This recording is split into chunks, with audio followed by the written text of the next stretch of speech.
देखिए, हर कोई आज एक दिली तकलीफ और दर्द को महसूस करेगा जो भारत के संविधान और भारत के डाइवर्सिटी, भाईचारगी, प्लुरलिज्म पर जिस किसी को आज भी अटूट भरोसा है और यकीन है, आज का ये फैसला सीबीआई कोर्ट का भारत की अदालत की तारीख का एक काला दिन है।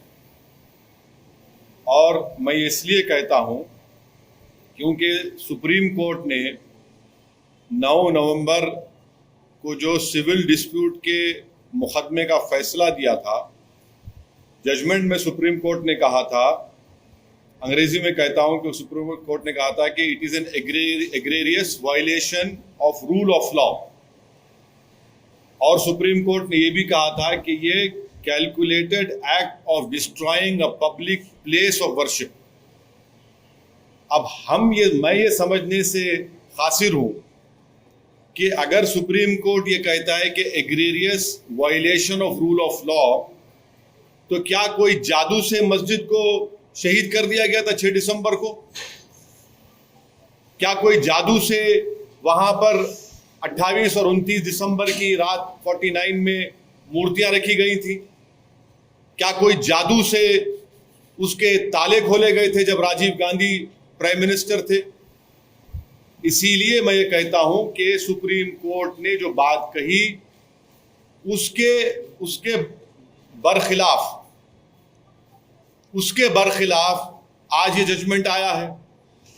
और ये मैं कहने पर मजबूर हूं कि violence page for you politically.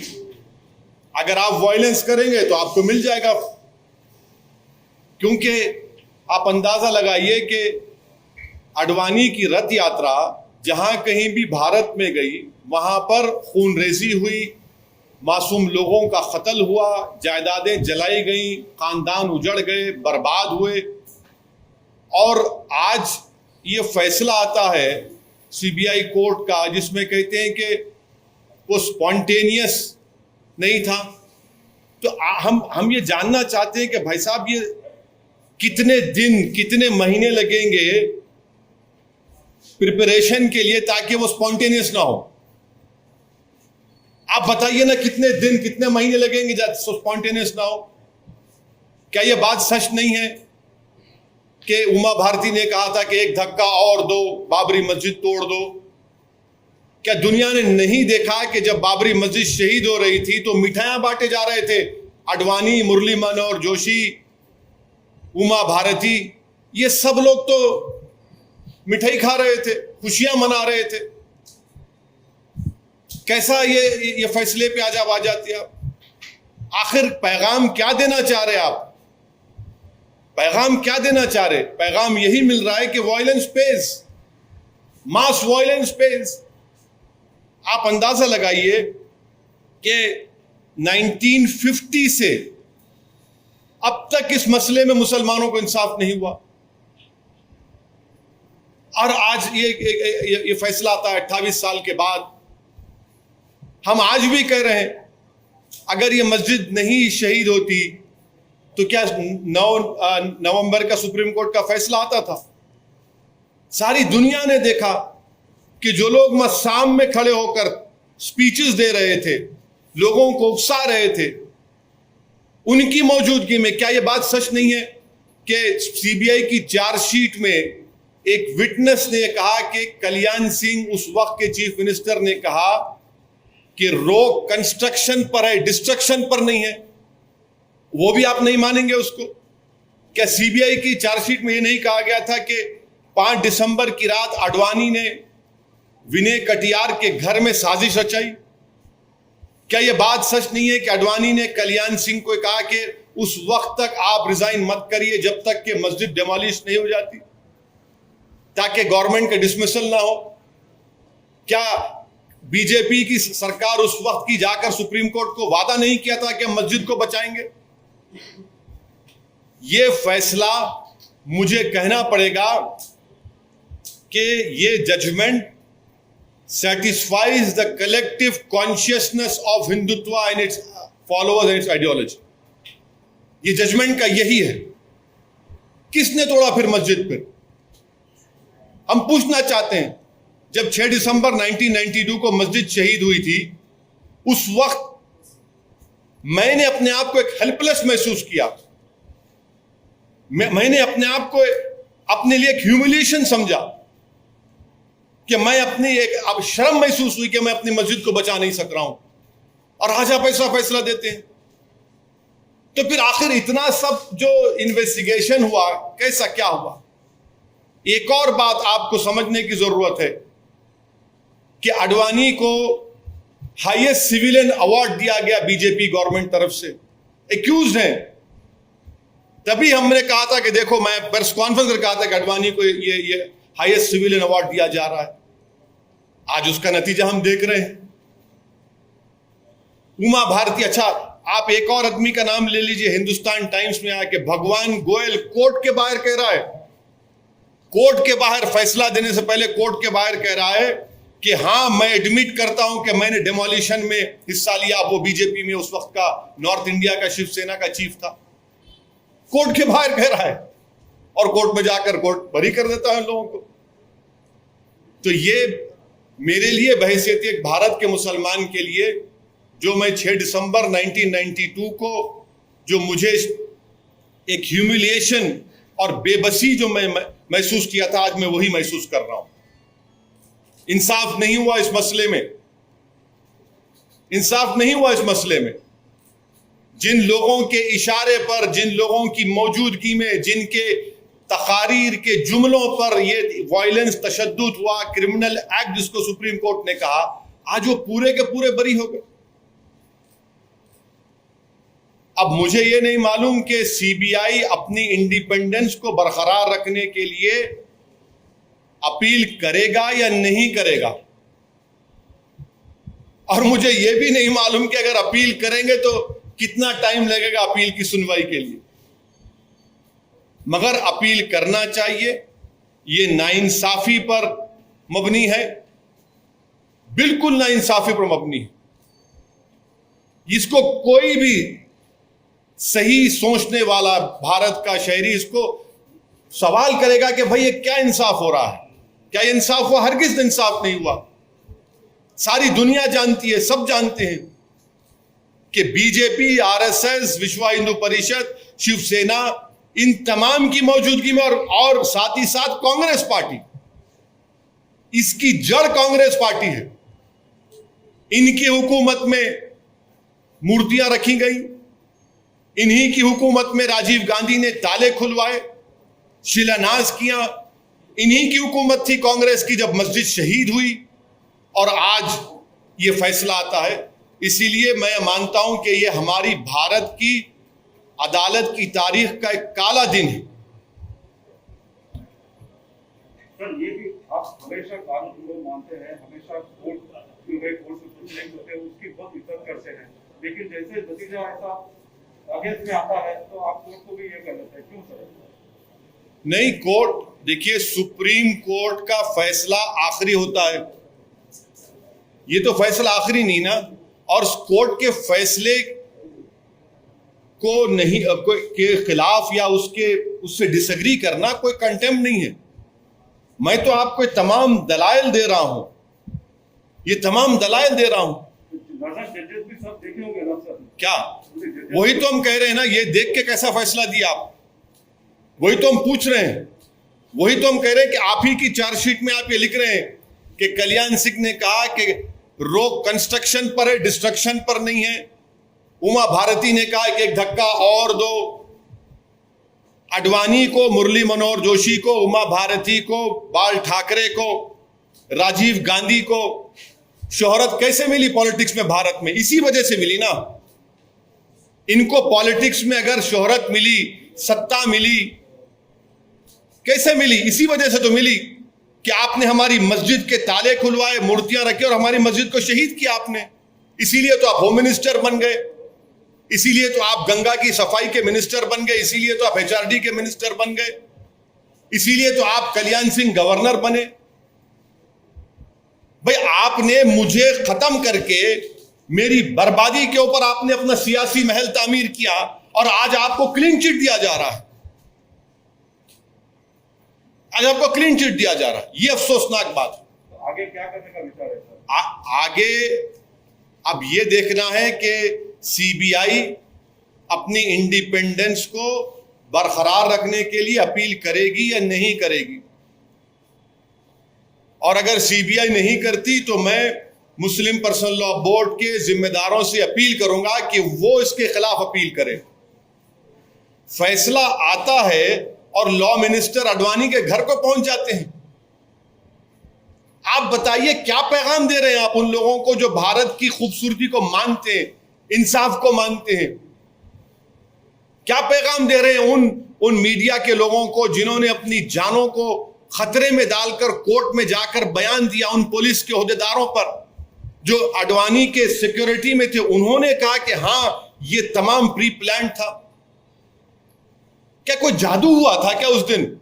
फिर किसने किया मेरी मस्जिद को शहीद? बताइए ना आप, मैं जानना चाहता हूं मेरी मस्जिद को शहीद किसने किया? फिर अगर मुरली मनोहर जोशी, अडवाणी, कल्याण सिंह, बाल ठाकरे, ये 32 अक्यूज, विनय कटियार, जिसमें नरसिम्हा राव भी शामिल है, कांग्रेस पार्टी, राजीव गांधी, इनकी हुकूमत शामिल, किसने किया? फिर बताइए ना, इंसाफ होगा या नहीं होगा? हमको बताइए आप। या इसी तरह हम अपने आंसू बहाते रहें? जमहूरियत को मजबूत करना जरूरी है, इंसाफ को मजबूत करना जरूरी है, मगर यह फैसला आता है। सर, देवन आचार्य धर्मेंद्र दास ये कहते हैं कि ये अभी तो जाति है, काशी मथुरा बाकी है, जहां जहां इस तरह के दाग हैं उनको जल्द हटाया जाएगा। आप क्या कहेंगे सर इसमें? मैं क्या कह सकता हूं सर, आप अपने टीवी प्रोग्राम पर बोलिए कि रात में 9 बजे एक प्रोग्राम कर लो, इनके बयान पर कर लो ना। आप तो वो भी नहीं करना चाहते, करिए ना। आज आपने बाबरी मस्जिद की डिमोलिशन में जिन लोगों पर क्रिमिनल केस था उनको एक्सोनरेट करके आपने उनको पैगाम दिया है कि चलो आगे चलो, काशी और मथुरा को जो करना है करो, हम तुम्हारा क्लीन चिट देते जाएंगे। जहां तुम्हारी आस्था का मामला आएगा हम उस पर तुमको मदद करते जाएंगे। तुम ठहरो, तुम मुंह अंदर घुसकर उसमें ईदगाह में अब दोबारा मूर्ति रख दो, हम तुमको दे देंगे वो। यही तो हो रहा है ना। आप अंदाजा लगाइए रूल ऑफ लॉ फिर क्या होगा?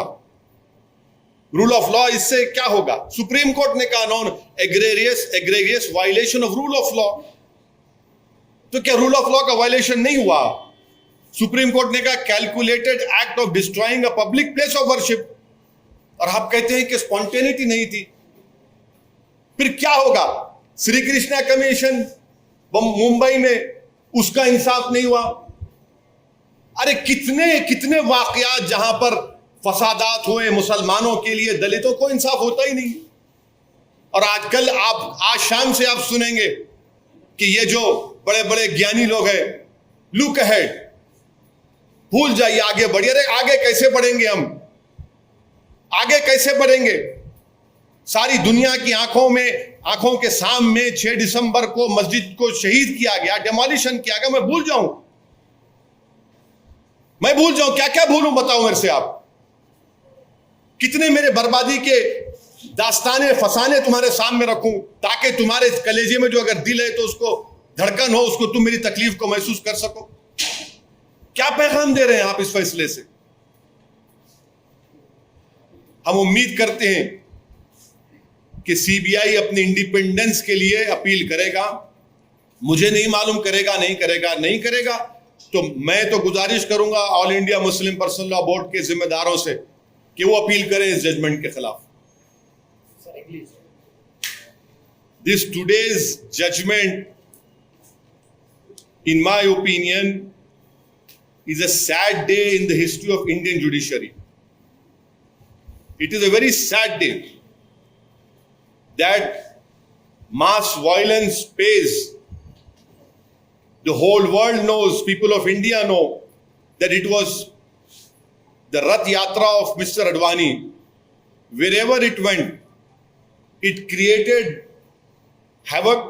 It created loss of life of innocent people. It destroyed homes. The whole world knows that it was the BJP government of Kalyan Singh which went to Supreme Court and gave a solemn affirmation that will protect the Babri Masjid. The whole world has seen the visuals that on the day of 6 December, Mr. Advani, along with Uma Bharati, along with Murli Manohar Joshi, and all the other 32 accused were sitting on the dais.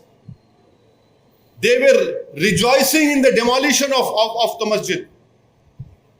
Sweets were being distributed. And now the court said there was no spontaneity. There was no conspiracy. Then please enlighten me. How many days and months of preparation is required to disqualify an action from being spontaneous? What is this? What is the message that is coming out? How is it that there is no conspiracy in it, there is no spontaneity to it? You assemble all the people. Who assembled them? Who called them to that place? Was it an act of God that some magic was done, that idols were placed in a masjid on 29 December in 1949? Was it a magic show that locks were opened? Was it some sort of magic that on 6 December the masjid was demolished? Who called for the people, assembling of the people over there? Who made sure that they entered over there? Isn't it true that the CBI charge sheet says that Kalyan Singh said in Hindi that रोक construction पर है, destruction पर नहीं है? Didn't the CBI charge sheet say that on 5th of December Advani conspired and made a conspiracy in the house of Vinay Katiyar? Isn't there proof that Advani told the then Chief Minister Kalyan Singh that don't resign until the masjid is demolished so that your government is not dismissed? Didn't Kalyan Singh as the Chief Minister went to Supreme Court and said we'll protect the structure? Isn't it true that on 9th of November last year the Supreme Court said that the demolition is a calculated act of destroying a public place of worship? Didn't the Supreme Court say that it's an egregious violation of rule of law? All these are facts. And how is it that all of them are exonerated? Even while going inside the court, one Bhagwan Goel, who was the North India chief of Shiv Sena, now is in BJP, said, yes, I demolished the Babri Masjid. Where will rule of law go? As a proud Indian Muslim, on 6th of December, I felt shame, humiliation, desperation, helplessness. That same feeling I'm feeling now. That same humiliation, desperation, and helplessness I'm feeling now. That people who presided over the demolition of a masjid are going scot-free. And I had warned the nation through all of my media friends that when Advani was conferred the highest civilian award, I knew on that day that yes, this will happen. And please tell me, as an Indian Muslim, my question is, how did Advani become famous? How did Murli Manohar Joshi become famous? How did Rajiv Gandhi become so much famous? Because they presided over the demolition of this Babri Masjid. Advani became the Home Minister, Murli Manohar Joshi became the HRD Minister, Uma Bharati became a minister and was given the charge of cleaning the Ganga. This is the same Madam Uma Bharati said, ek dhakka aur do, Babri Masjid ko tod do. Since 1950, as an Indian Muslim, I have not got justice in this matter. And I must say on record, it is too much of a coincidence to be coincidence. This is, and I hope, I don't know whether the CBI would appeal against this judgment. But to protect its independence, it must appeal against this strange judgment, which has rewarded the people who took out this whole Rath Yatra, who were the ones who created this issue of Ram Mandir. But I would appeal to the All India Muslim Personal Law Board and their office holders that they must appeal against this obnoxious judgment that has been given. So basically it is, if you use brute force, if you use violence, you will be rewarded. Now in the end, law has become an ass now. You can kick the law and you will be rewarded for it. it is a very sad day. So one of the accused, including Evan, has said that the next is the turn of Kashi and Mathura, and will use the Ayodhya forts, Talwar. I have been telling you since the Supreme Court had given the civil judgment that this will open a can of worms. Not only Kashi, Mathura, but many places where masjids are standing right now for more than 400 years. Now the dispute will start. Because these people, they have been rewarded. Their intentions and their whole belief has been strengthened now, and definitely they will go ahead. And please don't forget the role played by Congress party. Today's judgment had come because of Congress party also. Had the Congress party removed those idols in 1949, this judgment would not have come. Had the Congress party, when Rajiv Gandhi was the Prime Minister, not opened the gates of Babri Masjid, the locks of Babri Masjid, this judgment would not have come. Had the Congress party protected the Babri Masjid on 6 December, this judgment would not have come. This is a very, very sad day. And as an Indian Muslim, I feel a sense of shame, helplessness, and humiliation, which I felt as a youth in my younger days in 1992. That same feeling I'm feeling now. So will this issue play out in Bihar elections? This issue is an issue of justice. This issue is an issue of ensuring that people who were responsible for the demolition of Babri Masjid should have been convicted. But they have been politically rewarded in the past by becoming the Home Minister, by becoming HRD Minister. In fact, BJP is in power because of the issue. The whole world has seen how politically rewarding it was for BJP when they started the issue of Ram Mandir. And tomorrow many other issues will be opened. Sir, you said request here. Yeah, yes, I hope that the All India Muslim Personal Law Board would appeal against this judgment. I don't know about CBI. I cannot speak for CBI. But this judgment satisfies the collective conscience of the Hindutva ideology and its followers. So the court observed that evidence against the accused was not strong enough and the incident was not kidnapped. Yes, that is what I have. I knew that you would ask me this question. That is why I had given you, 5 instances of evidence, which unfortunately the court did not even apply its mind to. So it's a long judgment. I can throw more light on it after reading it. I'm told it's 800 or 1000 pages judgment. After reading it only I can play. But if you indulge in violence against the minorities in the name of faith, you will be rewarded. Do you think CBI failed to collect evidence, sir? Well, we'll have to read the judgment, because I really feel embarrassed and ashamed that all those media people who bravely and boldly came to the court and told that we are the eyewitness, we have seen. Those police officers who were discharging their duty of protecting Mr. Advani and other BJP leaders, they gave their evidence that yes, this was a pre-planned demolition. I really feel sorry for them that the courts have not even accepted their statements.